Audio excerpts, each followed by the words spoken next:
రామకృష్ణ పరమహంసని ఒక శిష్యుడు అడిగాడు, ఈశ్వరుడు ఎప్పుడైనా పకపక నవ్వుతాడా అని అడిగాడు.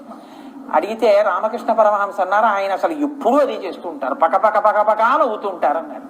ఎందుకని అడిగాడు శిష్యుడు. అంటే భూమిని కొలతలు వేసిన వాళ్ళు చాలా మంది వెళ్ళిపోయారు, దస్తావేజులు రాయించుకుని ఇదిగో దక్షిణం ఇది హద్దు, తూర్పు ఇది హద్దు, ఈ మధ్యలో ఉన్న 280 గజాలు, దానిలో ఉన్నటువంటి జలాశయములు, అందులో ఉన్నటువంటి చెట్లు, ఫలాలు అన్నిటితో సహా వంశపారంపర్యముగా అనుభవించడం 30,000 రూపాయలు ఇచ్చుకుని ఫలానా వారు అమ్మి వేసిరి అని రాసి ఇచ్చిన క్రియ దస్తావేజు అని సంతకం పెడితే వీడు పెట్టి కొలుచుకుంటుంటాడు. ఇలా కొలుచుకున్న వాళ్ళు చాలా మంది వెళ్ళిపోయారు. వీడోడు మళ్ళీ టేపట్టు బయలుదేరాడు ఇవాళ రిజిస్ట్రేషన్కి అని. రిజిస్ట్రేషన్లు చూసి ఈశ్వరుడు పక్కపకాలు అవుతూనే ఉంటాడు.